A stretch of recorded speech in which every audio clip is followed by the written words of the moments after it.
3 años de silencio. Eso es lo que dejó Daniel tras desaparecer. La policía cerró el expediente por falta de pruebas. Mis padres guardaron sus fotos en cajas y dejaron de preguntar. El caso se convirtió en polvo acumulado en un archivo olvidado. Durante 1095 días, nadie pronunció su nombre en esta casa. Hasta anoche. A las 2:17 de la madrugada, el teléfono sobre la mesa de noche comenzó a vibrar. La pantalla se iluminó. Un nombre apareció en el visor. Un nombre que no debería existir en mi lista de contactos. Mis dedos temblaron al deslizar el botón. El aire se volvió denso. Al otro lado de la línea, una voz distorsionada susurró una sola palabra. Hermano. El pulso se me aceleró. Intenté hablar, pero mi garganta se cerró. Volví a mirar la pantalla. El número no figuraba en ningún registro. Entonces, la voz regresó. No hay luz. La llamada se cortó abruptamente, dejándome solo con el pitido del tono. Colgué el teléfono, pero el silencio de la casa ya no era el mismo. Mi mente regresó al norte, al bosque donde Daniel solía perderse. 3 años atrás, la búsqueda comenzó allí. Conduje hasta el límite de la maleza. El camino terminaba abruptamente, donde el terreno se volvía escarpado. Allí estaba el auto, detenido en medio de un claro, rodeado por la vegetación que intentaba reclamar el metal. Las llaves seguían puestas en el encendido, como si alguien hubiera bajado un segundo para nunca volver. Revisé el interior. El teléfono de Daniel estaba en el asiento del pasajero, apagado, con la batería agotada.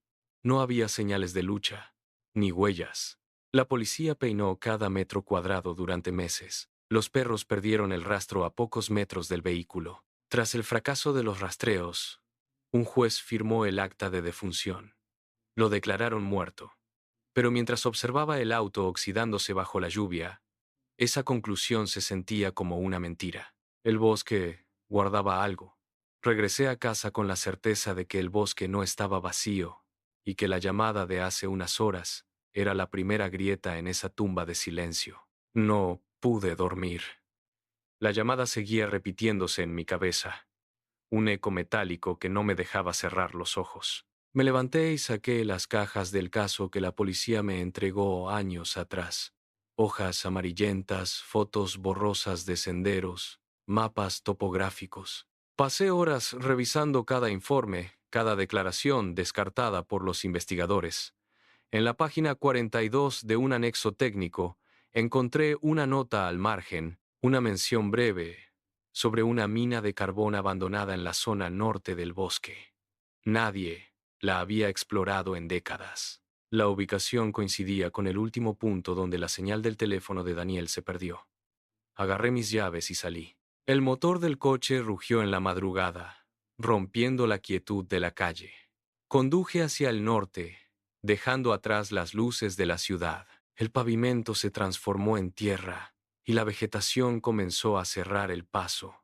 A medida que el bosque me envolvía, el GPS del tablero empezó a parpadear. Apagué el motor. El silencio del bosque era absoluto, pero mis manos no dejaban de temblar. Caminé hacia la espesura. Me detuve en seco. El bosque se sentía más denso, casi opresivo. De repente, el teléfono en mi mano vibró con una intensidad que me hizo soltarlo por un instante. Lo atrapé antes de que cayera al suelo. La pantalla se iluminó, mostrando el nombre de mi hermano. Mis dedos se movieron por instinto. Deslicé el icono de contestar.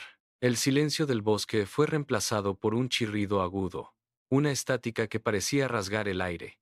Mis oídos zumbaron. Apreté el dispositivo contra mi oreja, buscando cualquier señal de vida humana. Entonces, entre el ruido blanco, una voz emergió. Susurró una palabra: hermano. El sonido no tenía cadencia natural. Era un pulso robótico que se repetía con un eco metálico. Me quedé inmóvil, con la espalda apoyada contra el tronco de un árbol. El terror me recorrió el cuerpo, bloqueando mis músculos. Miré a mi alrededor, buscando una sombra, un movimiento, cualquier cosa. Solo encontré la oscuridad y el parpadeo de la pantalla. Logré articular una palabra, un hilo de voz que apenas salió de mis labios. ¿Daniel? La estática se intensificó. Un siseo eléctrico que me obligó a alejar el teléfono de mi oído. El sonido se volvió más grave, más denso. La voz de mi hermano regresó, pero esta vez no era un saludo. Pronunció 3 palabras con una lentitud agónica. No hay luz. Luego, el silencio. Un corte seco. La pantalla volvió a la interfaz principal, pero el nombre de Daniel desapareció al instante. Mi pulgar tembló mientras abría el registro de llamadas recientes. El espacio donde debería haber estado el número estaba vacío. Nada. El teléfono indicaba que no se habían realizado llamadas en las últimas 24 horas. El historial estaba limpio. Me quedé mirando la pantalla negra, esperando una notificación. El bosque seguía en silencio, pero el peso de la imposibilidad técnica me golpeó. Guardé el teléfono en el bolsillo, y mis dedos rozaron el metal frío. Miré hacia la espesura, donde los árboles bloqueando cualquier rastro de claridad lunar. El tiempo se estancó. Mis ojos se clavaron en el segundero del reloj de pulsera. Cada tic-tac resonaba en el bosque como un golpe en una caja de resonancia. A las 3:08 de la madrugada, el dispositivo en mi bolsillo cobró vida. La vibración fue distinta, más prolongada, un zumbido constante que recorrió mi pierna. Saqué el teléfono con manos torpes. La pantalla no mostraba nombre, solo una serie de ceros parpadeantes. Activé la función de grabación de voz antes de contestar. El aire que salía del auricular no era estática, era una exhalación humana, pausada y temblorosa. Acerqué el micrófono al altavoz para capturar cada matiz. La voz de Daniel se filtró, despojada de cualquier tono familiar, reducida a una frecuencia gélida. «Hace frío aquí», dijo. El frío de la voz no era metafórico. El metal del teléfono bajó su temperatura hasta quemarme la yema de los dedos. Solté el aparato sobre la tierra húmeda. La grabación seguía reproduciéndose en bucle sobre el suelo. Me arrodillé, acercando el oído al altavoz. El sonido del viento entre los árboles se mezcló con el siseo del archivo. La angustia me apretó el pecho, impidiéndome respirar. No era solo el mensaje, era la calidad del sonido. Se escuchaba un eco metálico, un golpe rítmico. Mis dedos se cerraron sobre el teléfono, ignorando el hielo que emanaba del cristal. La grabación seguía activa, capturando el sonido ambiente del otro lado. Grité hacia el auricular, mi voz rompiendo la quietud del bosque.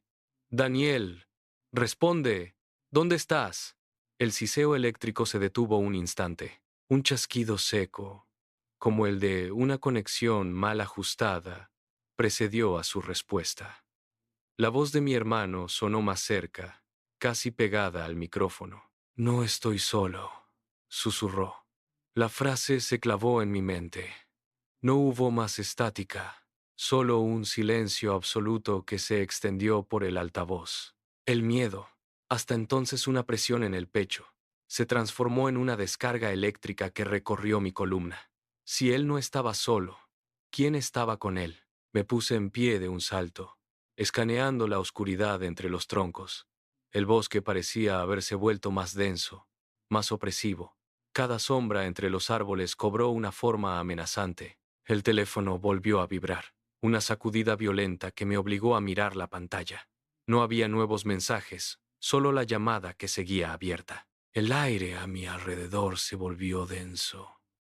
El peso de la revelación me obligó a retroceder un paso, tropezando con una raíz. El miedo era por la naturaleza de lo que lo acompañaba. Regresé a casa con el teléfono apretado en el puño. Me encerré en el estudio y conecté el dispositivo a los altavoces de la computadora. Subí el volumen al máximo. El siseo de la llamada llenó la habitación, pero esta vez me concentré en el fondo. Ahí estaba. Un golpe metálico constante, rítmico, seco, tac, tac, tac. No era un ruido aleatorio, era un código, o quizás una señal de auxilio golpeando una estructura hueca. Abrí la carpeta de archivos del caso que la policía me había devuelto. Las hojas amarillentas estaban llenas de anotaciones borradas y fotos borrosas. Pasé las páginas con urgencia, buscando cualquier referencia. En un informe pericial olvidado, encontré un mapa topográfico de la zona norte. Un círculo rojo marcaba una ubicación específica. Leí la nota al margen. Mina abandonada, acceso bloqueado, riesgo de derrumbe. El golpe metálico coincidía con las vigas de acero. Apagué la computadora, guardé el mapa en mi mochila y revisé mi equipo. La respuesta estaba bajo tierra, en aquel lugar olvidado. Conduje hasta el límite del bosque. El motor se detuvo. El silencio exterior era absoluto, solo roto por el crujido de las ramas bajo mis pies. Saqué el teléfono y activé el GPS. La pantalla parpadeó. El punto azul que indicaba mi posición giró erráticamente sobre un mapa vacío. Intenté recalibrar la brújula digital, pero el cursor se congeló. Luego, la señal de red desapareció por completo. Una barra, dos barras, ninguna. El icono de búsqueda de satélite se desvaneció. Me quedé solo en medio de la espesura. El aire se sentía más denso, cargado con una humedad que se pegaba a la piel. Caminé hacia el interior, pero cada paso parecía borrar el rastro que dejaba atrás. Miré la pantalla del teléfono una vez más. La hora se distorsionó. Los números cambiaron a símbolos ilegibles. El dispositivo vibró con una intensidad inusual, calentándose en mi palma hasta quemar. Lanzó un pitido agudo y se apagó. El aislamiento fue inmediato. No había sonido de pájaros, ni viento entre las copas de los árboles, solo el latido de mi propio corazón. El bosque no era el mismo que recordaba de niño. Las sombras se alargaban, bloqueando el camino por el que vine. Estaba atrapado. El teléfono en mi bolsillo cobró vida. Una vibración larga, continua, casi violenta, me obligó a sacarlo. La pantalla se iluminó con una luz mortecina, parpadeando al ritmo de mi pulso. Un mensaje nuevo apareció en el centro. Vienes, rápido, antes de que ellos. Las palabras se cortaron. Intenté escribir una respuesta, pero el teclado no respondía. El dispositivo se calentó de nuevo, quemando la palma de mi mano. Escuché un crujido seco a mis espaldas. Me detuve en seco. El bosque, que hace un momento estaba en silencio absoluto, ahora emitía un murmullo sordo, como si algo estuviera desplazándose. El teléfono vibró otra vez. No te detengas. Te siguen. La urgencia en el texto era física. Podía sentir la presión. Miré hacia atrás, pero solo vi sombras que se entrelazaban. El miedo no era una idea, era un peso en el pecho. Empecé a correr, tropezando con raíces invisibles, mientras el teléfono seguía vibrando una y otra vez, como un corazón mecánico. Mis pies se detuvieron frente a un montículo de tierra revuelta.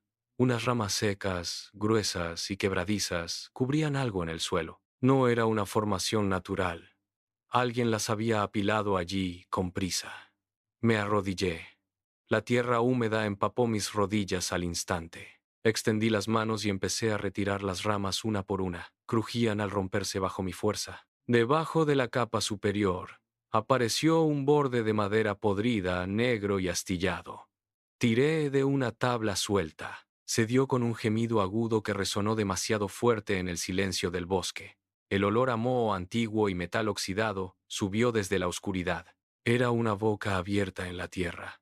Una escalera de hierro descendía hacia la negrura total. Los peldaños estaban cubiertos de una capa grasienta de óxido. Respiré hondo, pero el aire de la superficie ya no entraba en mis pulmones. Agarré el marco de la entrada. Puse el primer pie en el escalón superior. La luz del día comenzó a desaparecer sobre mi cabeza. El aire se volvió pesado. La oscuridad me tragó hasta la cintura, luego hasta el pecho. Alcancé el último peldaño. Mis botas chocaron contra el suelo de piedra irregular. El aire aquí abajo era estancado, con un sabor a hierro y tierra vieja que me obligó a toser. De repente, un sonido cortó el silencio. Un golpe seco, metálico, resonó contra las paredes de roca.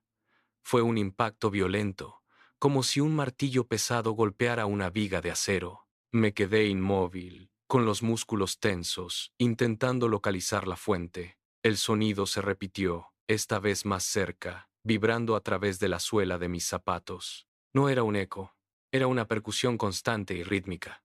Un golpe, otro golpe. El estruendo rebotó en el túnel, multiplicándose hasta volverse ensordecedor. Me tapé los oídos, pero la vibración atravesaba mis dedos y se clavaba en mi cráneo. Cada impacto sacudía el polvo del techo, que caía sobre mis hombros. Caminé hacia adelante, guiado por la estridencia. Mis manos tanteaban la pared húmeda, buscando un apoyo. El metal golpeaba con una fuerza que hacía temblar la roca. El túnel se estrechaba.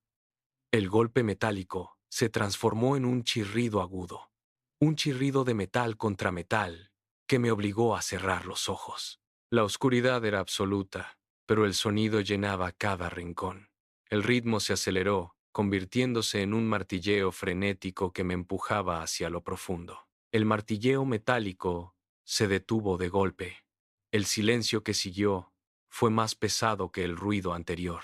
Me quedé quieto, con los pulmones ardiendo y las manos apoyadas contra la roca fría. De repente, una luz azulada iluminó mis palmas.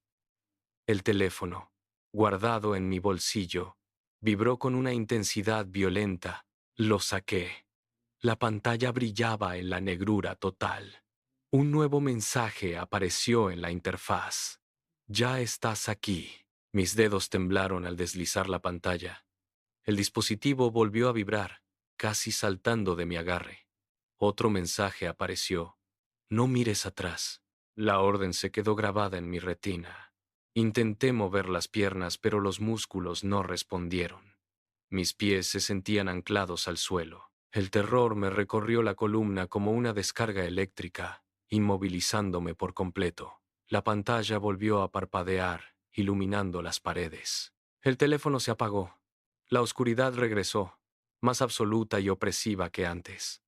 Me quedé allí, paralizado, esperando el siguiente movimiento. El silencio en la mina cambió de textura. Ya no era solo ausencia de ruido, era una presión que empujaba contra mi piel. Un vaho helado, una corriente de aire gélido, rozó mi nuca. La temperatura bajó de golpe, erizando los vellos de mis brazos. Sentí un movimiento sutil justo detrás de mi oreja derecha. No era el viento. Era el ritmo pausado de unos pulmones que no deberían estar funcionando. El aire se volvió denso, cargado con un olor a tierra húmeda y humedad estancada. Entonces, el sonido llegó. No fue un grito, fue un hilo de voz, apenas un siseo que cortó la oscuridad. ¡Corre! La palabra vibró contra mi piel, un susurro desesperado que reconocí al instante. Era Daniel. Su voz sonaba quebrada, como si cada sílaba le costara un esfuerzo sobrehumano. El aliento gélido se mantuvo fijo, rozando mi cuello. Mis músculos, antes paralizados, reaccionaron ante la urgencia de su tono. La advertencia golpeó mi conciencia con la fuerza de un impacto físico. Daniel volvió a susurrar, esta vez más cerca, casi rozando el cartílago de mi oreja. «¡Corre!». La desesperación en su voz era absoluta. La advertencia me obligó a actuar. Mis músculos se tensaron y, en un movimiento espasmódico, giré el torso hacia atrás. Mis manos buscaron algo sólido, un cuerpo, una presencia, cualquier cosa que estuviera ocupando ese espacio, pero mis dedos solo cortaron aire. La mina estaba vacía.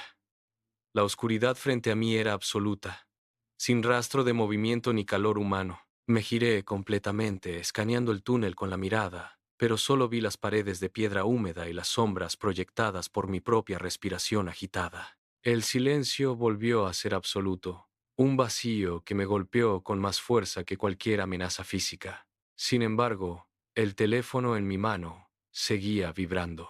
La pantalla permanecía encendida, mostrando el tiempo de llamada corriendo. 3 minutos, 4 minutos. La conexión estaba activa. Pegué el dispositivo a mi oído, esperando escuchar algo, cualquier indicio de que no estaba solo en aquel agujero. Solo recibí el sonido de estática. No había nadie allí, pero la llamada no se cortaba. El teléfono seguía emitiendo esa señal, un hilo invisible que me mantenía atado. Mis dedos temblaban mientras sostenía el teléfono contra mi oreja. El silencio de la mina era tan denso que podía escuchar el latido de mi propio corazón golpeando contra mis sienes. Esperé a Daniel. Esperé cualquier señal, un susurro, un indicio de vida que justificara mi descenso a este lugar. Pero el siseo de la estática cambió de frecuencia. Se volvió más profundo, más lento, como si algo estuviera ajustando el volumen desde el otro lado. De repente, la estática cesó. El silencio resultante fue más aterrador que el ruido anterior. Una voz grave, una tonalidad que nunca había escuchado, emergió del altavoz. No era Daniel, no era humano. Cada sílaba sonó con una claridad metálica, cargada de una intención depredadora. Gracias por venir, dijo la voz. La voz continuó, lenta y deliberada. Ahora tú te quedas. En ese instante, el peso del aire aumentó. Entendí que no había venido a buscar a mi hermano, sino a ocupar su lugar en este vacío. El teléfono se calentó en mi mano, quemando mi piel. El pánico me anuló el pensamiento lógico. Solté el teléfono, pero el sonido de la voz grave seguía resonando en mis oídos, mezclándose con el eco de mis propios pasos. Corrí hacia donde creía que estaba la entrada, pero mis manos solo encontraron roca fría y húmeda. Tropecé. La oscuridad era tan absoluta que perdí el sentido de la orientación. Me levanté, golpeándome los hombros contra los salientes de piedra, y seguí avanzando a ciegas. El aire se volvió irrespirable, cargado de polvo y un olor metálico que me quemaba la garganta. No recuerdo el camino. No recuerdo haber subido por la pendiente ni haber apartado las ramas que bloqueaban el paso. Solo recuerdo el sonido de mi propia respiración, un jadeo agónico que parecía el de un animal acorralado. Mis piernas se movían por puro instinto, esquivando obstáculos que no veía. De repente, la presión en mis oídos cambió. La oscuridad se rompió. La luz de la luna me golpeó el rostro como un latigazo. Estaba fuera, en el bosque. Caí de rodillas sobre la tierra húmeda, con los pulmones ardiendo y el cuerpo cubierto de rasguños. Miré hacia atrás, hacia la entrada, pero solo vi maleza. Regresé a mi casa con la esperanza de que la distancia borrara lo ocurrido. Cerré las ventanas, bloqueé la puerta y me senté en la cocina, esperando que el silencio de la noche fuera absoluto. Pero a las 3:08 de la mañana, el sonido comenzó. Mi teléfono, que había dejado sobre la mesa, vibró con una intensidad violenta. La pantalla se iluminó, proyectando un resplandor azul sobre las paredes. No era una llamada común. El dispositivo emitía un zumbido eléctrico que hacía vibrar la madera de la mesa. Lo apagué, pero a los pocos segundos, la pantalla se encendió sola. El teléfono volvió a sonar. Esta vez, el tono era distinto, una secuencia de pitidos agudos que cortaban el aire como cuchillas. Lo lanzó al fondo de un cajón, pero el sonido se filtró, a través de la madera, persistente y rítmico. Cada vez que intentaba dormir, el aparato se activaba.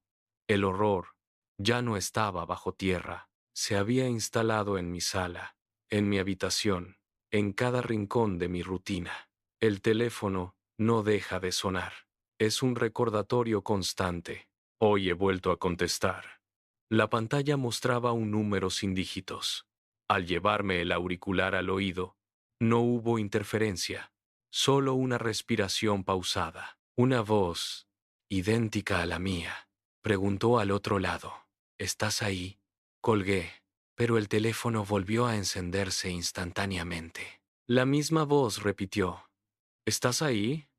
He intentado destruir el aparato, pero al romper la pantalla, el sonido sale de las paredes de mi casa. Ahora, cada vez que el tono de llamada corta el silencio, sé quién está esperando. No es Daniel. Es algo que ha aprendido a usar mi nombre y mi voz. La última vez que contesté, la pregunta cambió. Ya no preguntan por mi paradero, preguntan por mi tiempo. ¿Cuánto te queda? He dejado de cerrar las puertas. Sé que, al final, la voz dejará de preguntar y simplemente vendrá a reclamar el espacio que dejé vacío en la mina.